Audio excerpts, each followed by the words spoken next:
Hi guys, good morning to all. एक बार फिर से आप सबका स्वागत है वाईफाई स्टडी स्टूडियोज चैनल पे, which is a part of an academy. तो आज हम लोग पढ़ने वाले हैं part number 2 world heritage sites का। एक बार से पार्ट नंबर 1 देख लीजिएगा अगर आपने वो क्लास नहीं देखा है तो।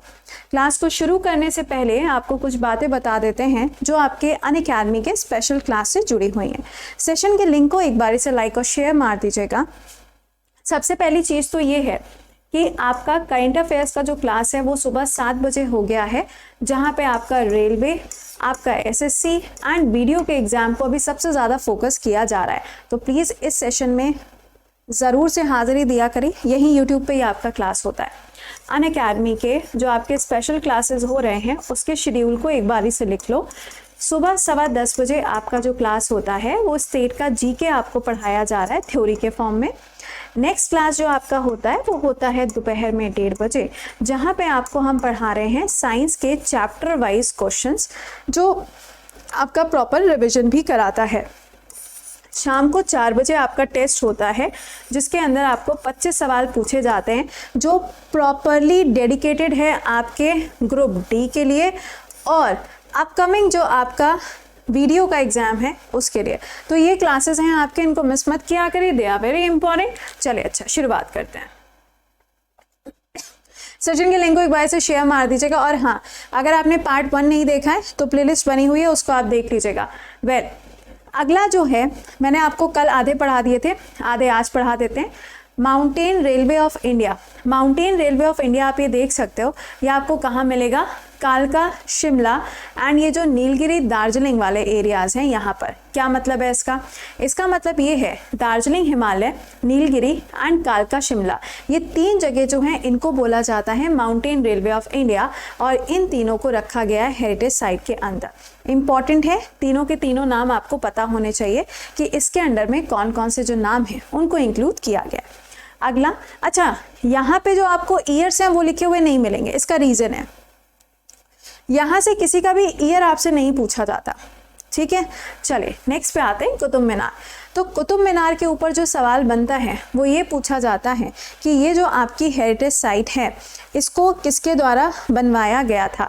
तो इसकी जो शुरुआत है वो कुतुबुद्दीन ऐबक के द्वारा करी गई थी। इल्तुतमिश ने इसको पूरा करवाया था और साथ में आगे चल के फिरोज शाह तुगलक ने इसको रिकंस्ट्रक्ट करवाया था। अगर आपसे ये कहा जाता है कि ये किसकी याद में बनवाया गया था, तो चिश्ती साहब की याद में इसको बनवाया गया था। टाइम पीरियड क्या हो जाएगा यहाँ पे? 13वीं सेंचुरी का टाइम पीरियड है जब दिल्ली सल्तनत की शुरुआत होती है। चले नेक्स्ट पे आइए, रानी की बाव। ये तो लेटेस्ट वाला है, ये तो आप सबको पता होगा, है ना। रानी की बाव की अगर हम बात करें तो इसे क्वींस स्टेप वेल के नाम से जाना जाता है। और ये कौन सी नदी के किनारे पर है? तो ये आपको सरस्वती नदी के किनारे पर मिलेगा। नेक्स्ट पॉइंट, इसको जो बनवाया गया है ये कौन से वाले आर्किटेक्चर के फॉर्म में बनवाया गया है? तो मारू गुरजारा फॉर्म में ही आपको मिलेगा। ऐसे बीच में आपको बेल मिलेगा और इसके चारों तरफ इस तरीके से आपको कंस्ट्रक्शन मिलता है, ठीक है। कहाँ है ये? गुजरात के अंदर है। मेहरबानी करके इसको राजस्थान मार्क करके बताइएगा। अगला देखो, रेड फोर्ट कॉम्प्लेक्स। अब ये रेड फोर्ट आप सभी लोग जानते हैं। जब हम रेड फोर्ट की बात करेंगे तो ये ध्यान दीजिएगा कि ये वाली जो जगह है ये आपको कहाँ पे मिलेगी? ये हो गया शाहजहाँ की कैपिटल वाले एरिया में आपको ये मिलेगा, ठीक है। यहीं पर अगर आप देखेंगे तो आपको एक और हिस्सा देखने को मिलता है जिसे बोला जाता है सलीमगढ़ फोर्ट। ये भी इसी का हिस्सा होता है और ये भी यूनेस्को के अंदर रखा गया। दिल्ली के अंदर आपको इसकी लोकेशन मिलेगी। कई बार पेपर के अंदर ये पूछा जाता है कि सलीमगढ़ फोर्ट जो है ये किसका हिस्सा है? तो आप आंसर क्या करेंगे? रेड फोर्ट का ये हिस्सा है। चलो नेक्स्ट पे आओ, rock shelter of Bhimbetka. Bhimbetka की जो गुफाएं हैं आप सभी लोग जानते हैं, ये आपको एमपी के अंदर मिलती है और इसको भी यूनेस्को की साइट के अंदर रखा गया है। अगर आपसे पूछा जाता है कि ये जो केव्स हैं ये किसके द्वारा डिस्कवर करी गई, तो इसका आंसर होगा वी.एस. बकांकर के द्वारा इसको डिस्कवर किया गया। और यहीं पर आपको ऑडिटोरियम म्यूजियम भी देखने को मिलेगा, जिसको अभी रिसेंटली डेवलप किया जा रहा है। कहाँ? एमपी के अंदर ही इसको बनाया जा रहा है। नेक्स्ट पे आइए, सन टेम्पल। ये आप देख सकते हैं, खूबसूरत सा आपको कोणार्क सन टेम्पल नजर आ रहा है। कोणार्क सन टेम्पल जो कि ओडिशा के अंदर है, ये आपको कौन से स्टाइल का मिलेगा? तो ये कलिंगा स्ट्रक्चर का मिलेगा। आप सभी लोग जानते हैं कि व्हेन वी से ओडिशा, तो ओडिशा का पुराना नाम क्या था? कलिंगा था। उसी के नाम पर यहाँ पे इसको कंस्ट्रक्ट किया गया। अब एक बात और, इसको जब कंस्ट्रक्ट किया गया था, ये देखो ये सवाल पेपर में आया हुआ है, कौन सी सेंचुरी में? आंसर बनेगा 13 सेंचुरी में। उस टाइम पे किंग कौन थे? तो नरसिम्हदेव वन उस टाइम पे थे जिन्होंने इसको कंस्ट्रक्ट करवाया था। और इसी टेम्पल को क्या बोला जाता है? ब्लैक पगोड़ा बोला जाता है। ठीक है, अगर वाइट पगोड़ा बोला जाएगा तो जगन्नाथ टेम्पल जो कि आपको पुरी के अंदर मिलेगा। इसी तरीके से लिंगराज टेम्पल भी है, ये भी ओडिशा में है, लेकिन ये भगवान शिव को डेडिकेटेड है। चलो नेक्स्ट पे आ जाओ, ताजमहल। इसकी तो क्या ही बात करनी है। ताजमहल आप सभी लोग जानते हैं, यमुना नदी के किनारे, इसमें कुछ बताने वाला है नहीं, आप सबको पता है ताजमहल के बारे में। This is a heritage site and इसी के साथ में 7 वंडर्स ऑफ द वर्ल्ड के अंदर भी रखा जाता है। अगला देखिएगा, ये क्या है भैया? चंडीगढ़। चंडीगढ़ एक ऐसी जगह है जिसे बोला जाता है dream city of Nehru ji. यहाँ पर अगर आप देखेंगे तो आपको रॉक कट स्ट्रक्चर बहुत ज़्यादा देखने को मिलते हैं, जहाँ पे छोटे छोटे पत्थरों का इस्तेमाल करते हुए बहुत सारे स्ट्रक्चर्स को डेवलप किया गया। ली कार्पोसियर का नाम की अगर हम बात करें, बाकी तो बात की बात करेंगे, ली कार्पोसियर का नाम आपने सुना होगा, जो कि फ्रांस से बिलोंग करते हैं। उन्होंने यहाँ पे बहुत सारे पिलर्स, बहुत सारे स्टैचूज, उन सबको डेवलप करवाया था। रॉक गार्डन के नाम से भी बहुत सारी चीज़ें हैं जो आपको यहाँ पर मिलती। Well, the architecture work of the Le Corbusier, ये ध्यान दीजिएगा, यहाँ पे टोटल अगर आप देखेंगे तो 17 साइट्स आपको मिलेंगी, जिसे बोला जाता है कॉम्प्लेक्स दी कैपिटल। ये शब्द का मतलब ही हो गया कि we are talking about France. ठीक है, तो ये वहाँ से बिलोंग करते थे और ये स्ट्रक्चर आपको मिलेगा चंडीगढ़ के अंदर। अगला, जंतर मंतर। देखो, एक तो जंतर मंतर है जो आपको कहाँ पर मिलता है? दिल्ली के अंदर मिलता है, जहाँ पे धरना प्रदर्शन वगैरह होता है, सुना ही होगा आपने नाम। लेकिन ये वाला जो जंतर मंतर है ना, ये दूसरी जगह पर है। ये आपको कहाँ मिलेगा? राजस्थान के अंदर मिलेगा। ये राजपूत सवाई जयसिंह 2 के टाइम पर इसको कंस्ट्रक्ट किया गया था और ये भी आपके साइट्स के अंदर आता है, हेरिटेज साइट के अंदर। नेक्स्ट हेरिटेज साइट की बात करें, विक्टोरिया। अब देखो, विक्टोरिया गॉथिक, ये अभी रिसेंटली एड ऑन किया गया है, महाराष्ट्र से इसको जोड़ा गया है। मुंबई के अंदर आपको इसका स्ट्रक्चर मिलेगा, जो कि आपको कुछ इस तरीके से देखने को मिलता है। यहाँ पे बहुत सारे आर्ट म्यूजियम्स हैं। कई बार सवाल ऐसे बन जाता है कि कौन सी ऐसी हेरिटेज साइट है जहाँ पे आपको आर्ट म्यूजियम मिलता है, तो आंसर क्या करोगे? यही वो जगह है जहाँ पे आपको आर्ट म्यूजियम भी मिलता है। अगला देखिएगा, ग्रेट हिमालय नेशनल पार्क। इसको भी यूनेस्को की साइट में रखा गया है और ये हिमाचल प्रदेश के अंदर लोकेटेड है। देखिए, आप ये देख सकते हैं कि कुछ इस तरीके से आपको इसकी लोकेशन मिलती है। यहाँ पर आपको बहुत सारे एल्पाइन फॉरेस्ट मिलते हैं। एल्पाइन फॉरेस्ट कहाँ पे पाए जाते हैं? ये वहीं पे पाए जाते हैं जहाँ पे ऊंचे ऊंचे आपको पेड़ मिलेंगे, लेकिन वो किस टाइप के होते हैं?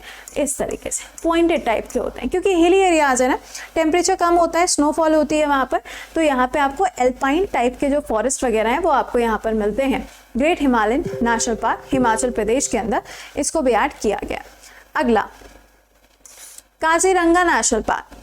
हम सभी लोग जानते हैं कि एक सींग वाले जो गेंडे हैं, वन हॉर्न राइनासोर जो हैं, वो यहीं पर पाए जाते हैं आसाम के अंदर। लेकिन इनकी सबसे ज़्यादा जो डेंसिटी पाई जाती है वो पोबितोरा नेशनल पार्क के अंदर पाई जाएगी और ये क्या कहलाता है? मिनी काजीरंगा के नाम से जाना जाता है। ये आपको कहाँ पर मिलेगा? तो कार्बी एंग्लो वाला जो एरिया है वहाँ पर आपको इसकी लोकेशन मिलती है। चलिए नेक्स्ट पे आते हैं, केलोदियो घाना। केलोदियो घाना की अगर हम बात करें तो ये ध्यान रखिएगा, this is a bird sanctuary. इसी का दूसरा नाम क्या है? Bharatpur bird sanctuary. और ये आपको पता होना चाहिए कि पहले ये एक नेशनल पार्क भी हुआ करता था। यहाँ पे क्या आते हैं? साइबेरियन क्रेन्स आते हैं, या बर्ड्स देख सकते हो, साइबेरियन क्रेन्स यहाँ पर आपको मिलेंगे। ये जो साइबेरियन क्रेन्स हैं कहाँ से आते हैं? तो ये साइबेरिया से आते हैं। This is also important point. अगले पे आइए, मानस नेशनल पार्क। आप देख सकते हो ये कुछ आपको इस तरीके से देखने को मिलेगा, मानस नेशनल पार्क या मानस वाइल्ड लाइफ सेंचुरी। ये एक ऐसी जगह है जो नेशनल पार्क भी है, वाइल्ड लाइफ सेंचुरी भी है और बायोस्फीयर रिजर्व भी है, जिसके पास में आपको ब्रह्मपुत्र नदी देखने को मिलती है। देखो, अगर ये सब बातें आपको नहीं पता है, एकमात्र डेस्टिनेशन है अन अकेडमी पे क्लास होता है स्टेट वाइज, तो प्लीज़ उसको वहाँ पे अटेंड किया करो, ठीक है। ये प्रोजेक्ट टाइगर के अंदर रखा गया था 1973 में, और ये आसाम के अंदर लोकेटेड है, और ये भी यूनेस्को की साइट में आता है। खूबसूरत सी जगह जिसे हम बोलते हैं वैली ऑफ फ्लावर, ठीक है। वैली ऑफ फ्लावर जो है ये इतना प्यारा सा खूबसूरत सा आपको नज़र आ रहा होगा, उत्तराखंड के अंदर इसकी लोकेशन है।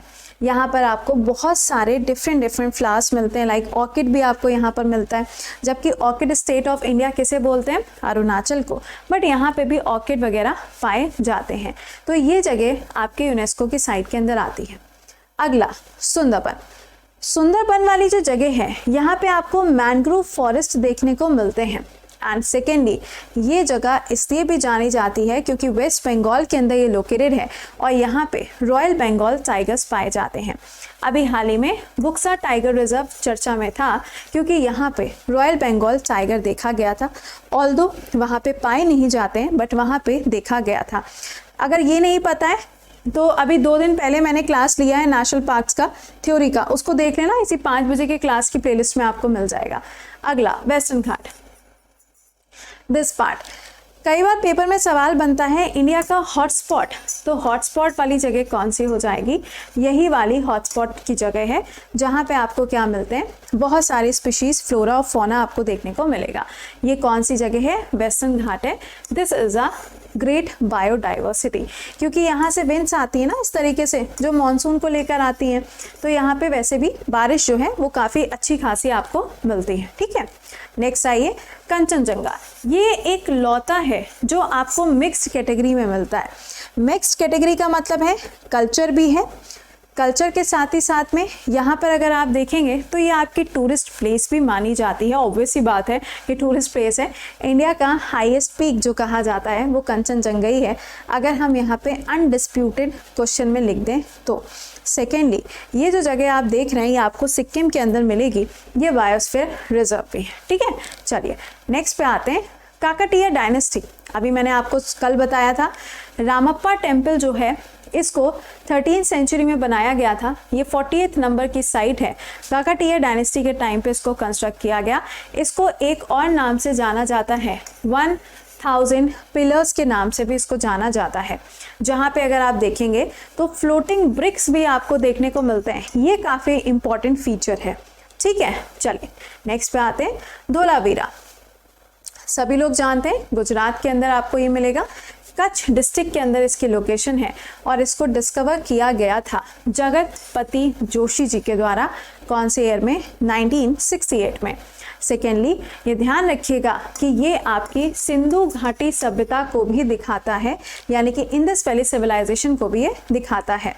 Last but not the least, समझ ही गए होंगे, अभी हाल ही में आपने देखा कि जो यूनेस्को की कल्चरल वाली लिस्ट है, यूनेस्को की साइट की बात नहीं हो रही है, कल्चरल लिस्ट की बात हो रही है, जिसके अंदर रखा गया है किसको, दुर्गा पूजा को। तो ये इनटेंजिबल लिस्ट के अंदर रखा गया है, और इसको ऐड करने के बाद में यूनेस्को की इनटेंजिबल लिस्ट में कितनी साइट्स हो गई हैं, टोटल 14 हो गई हैं। किसी दिन समय निकाल के रात में 8 बजे के क्लास में आपको वो भी पढ़ा देंगे, कौन सा स्टेट में कौन सी वाली है। बट ये मैंने पढ़ाया हुआ है, सुबह 7 बजे के क्लास में अगर आप आए होंगे तो आपने पढ़ा होगा, ठीक है। तो इसको भी हाल ही में रखा गया है। चलिए, तो ये सारी बातें मैंने आपको बता दी। अब आपसे मिलते हैं 7 बजे। सेशन को गोला मत टिकाओ, एक बार फिर से बोल रहे हैं, बहुत इंपॉर्टेंट है, डोंट मिस इट, क्योंकि वहाँ पे आपको बहुत सारी चीज़ें मिलती हैं एक साथ एक ही जगह पर। इसके अलावा 22 तारीख से आपका नया पेड बैच स्टार्ट होने जा रहा है। ये ध्यान रखिएगा कि इसके अंदर आपको जीएस, मैथ, इंग्लिश, रीजनिंग, ये सारे के सारे सब्जेक्ट बिल्कुल बेसिक से मिलते हैं। चाहे आप एसएससी की तैयारी करो, एनडीए, सीडीएस, किसी भी एग्जाम की, एसएससी है, रेलवे, एनी एग्जामिनेशन, सबको कवर करेगा। अगर आप आइकॉनिक फीचर्स की बात करें तो आपको सबसे पहले प्रायोरिटी मिलती है इसके अंदर, जिसके थ्रू आप डायरेक्टली एजुकेटर्स के साथ में बात कर सकते हो। टेस्ट सीरीज भी आपको मिलती है, और इसमें आपको रेज योर हैंड का भी ऑप्शन मिलता है। जब आप इस बैच को ज्वाइन करेंगे आपको अनअकैडमी पे जाना है। सबसे पहला काम तो ये कर लेना, अनअकैडमी पे जाना, सर्च के ऑप्शन पे जाइएगा, लिखिएगा कृति सिंह। पहले तो भैया फॉलो कर लो, क्योंकि आधे से ज़्यादा बच्चों को तो क्लास का नोटिफिकेशन ही नहीं आता, तो पहले आपको फॉलो करना पड़ेगा, तब आपको नोटिफिकेशन मिलेगा। वहीं पर आप देखेंगे तो सफलता बैच के नाम से आपको बैच मिलेगा 1 साल के लिए या 2 साल के लिए, आप अपने अकॉर्डिंग इसको ज्वाइन कर सकते हो।